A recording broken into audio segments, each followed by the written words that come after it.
Hello, citizens of the internet.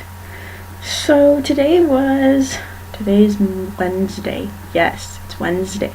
Sorry, I'm tired because my last class finished at 7:15, and I have a half-hour tram ride back home.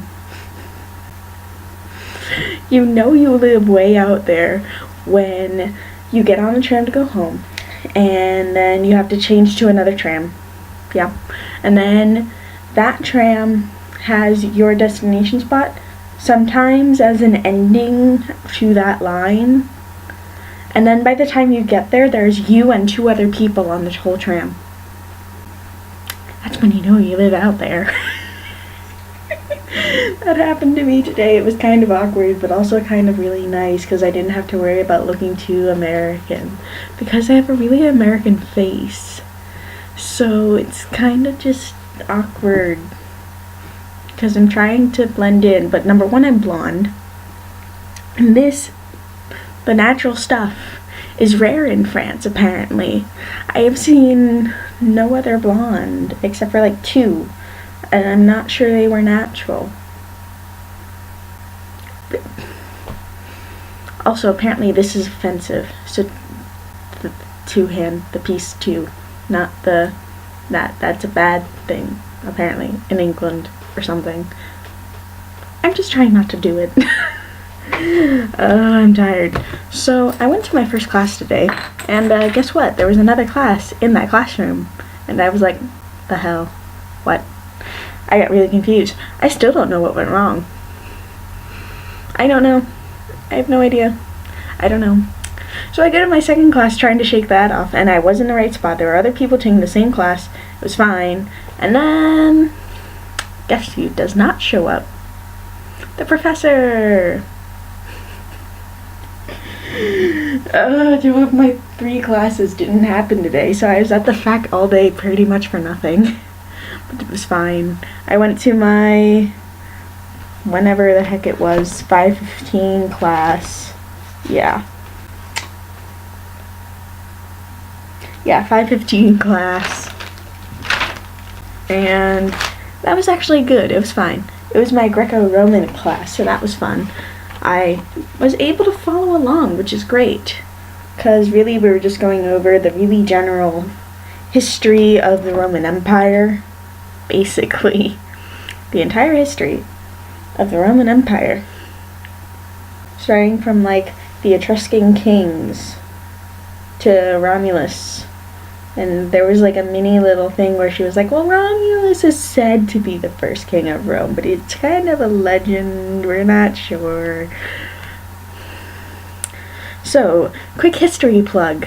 Romulus is the first king of Rome, as far as we know, but there's a legend about him that says he's the son of Mars. Mars is the Roman god that has the Greek equivalent of Ares, the god of war.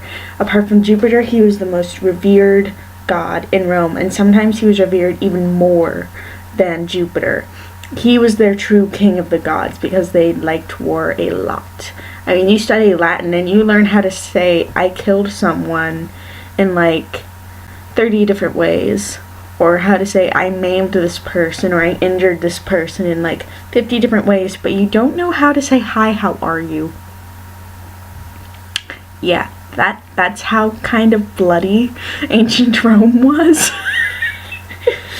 Their literature says it all. But basically what happened was he and his twin brother Remus were the sons of Mars and this high priestess to Mars, Rhea Silvia. Rhea Silvia was not supposed to have kids. It was like a shame. And so her father took the babies to save her honor and put them down the river. And when they washed up on the river, Mars sent to them a mother wolf. And basically what happened was this mother wolf took them in, nourished them until through-ish childhood, and then they were adopted by farmers. And then they grew up, realized who they were, and wanted to build their own city because they were technically princes. So they do this, and they say, we're going to divide the city in half. I'm going to rule this half, you're going to rule this half. We're going to be brothers forever, it's going to be great. But this is mythology, so guess what happened? Someone died. Spoiler alert.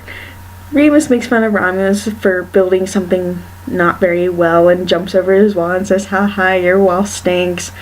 Romulus gets ticked off because he's actually working really hard on that wall there. He's trying. And so they actually get into a huge argument over who should actually be the true leader of Rome, or the city they're building, because it hasn't been named yet. So they get into this huge fight and winds up being an actual battle to the death. Yeah, Romulus kills his brother for full power of his city and then founds Rome after himself. That's where we get the name of the city, Roma, Romulus. Fun fact. But yeah, we were talking about that. And then basically we went through how the Romans organized their territory and how their organization affected how the empire fell or rose. Because there were these provinces. And the thing with the provinces is people don't like being told what to do. Which is what happens when you conquer people. And the Romans conquered a lot of people. It was kind of... They also enslaved a lot of people, and that also led to their downfall, actually. There are several slave wars that just depleted the treasury that helped to this. That's not the point. The point is, people don't like being told what to do, and they don't like being told, you're not Italian, so you suck. Which is basically what happened. But then they did this little reform thing that says, okay. So when we conquer people, we'll just give them Roman citizenship if they're a guy and free. Which is actually the basic citizenship for ancient Rome. Yeah.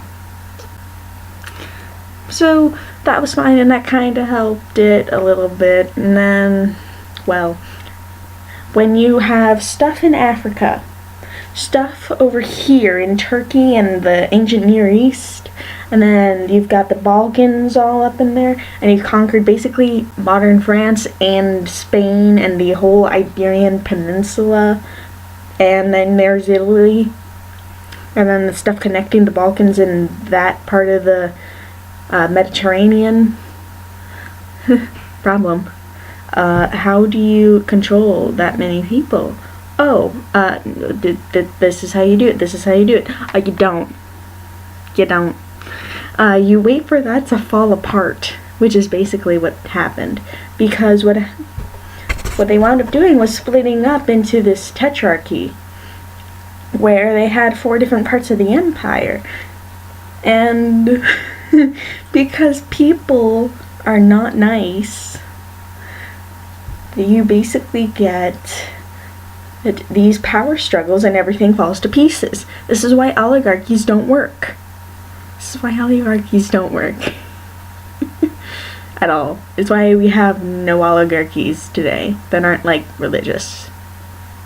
And even those oligarchies have one leader and there's a hierarchy. So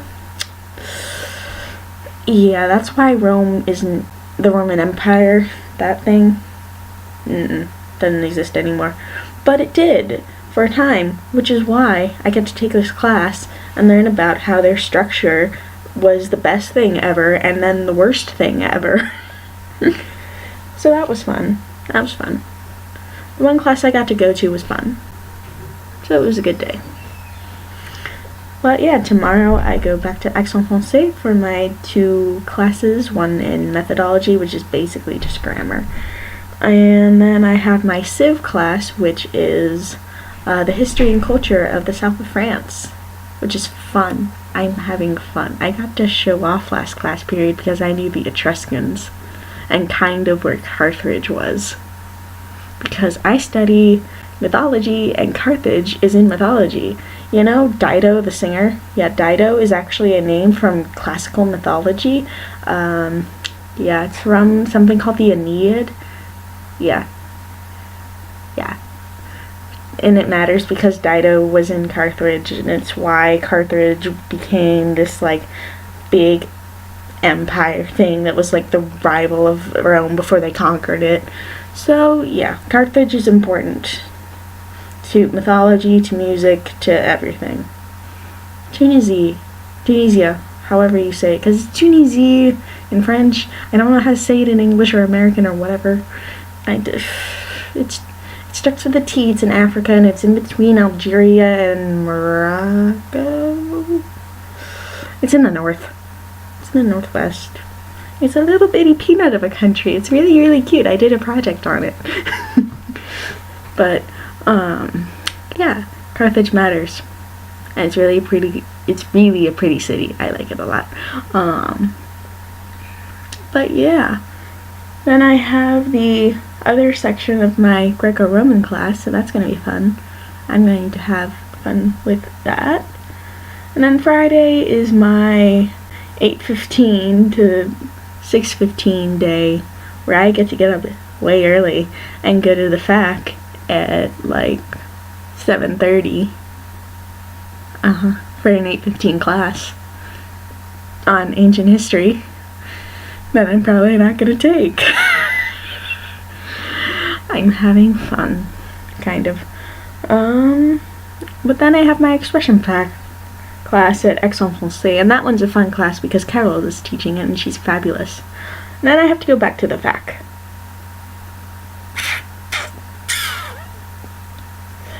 At 4:45, and I have to stay there until 6:15. Because that's the other section of my ancient history class.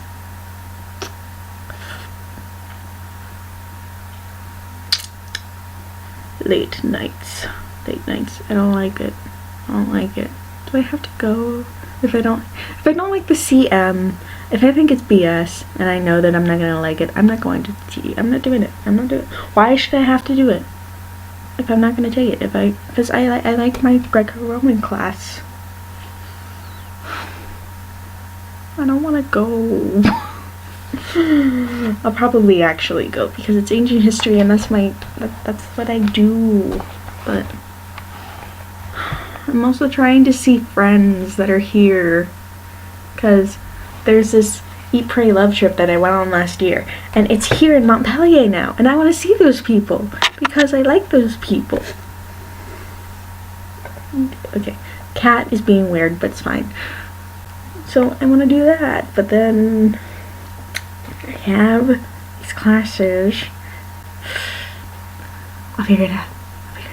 It'll be fine. I keep saying it'll be fine, and it will be fine.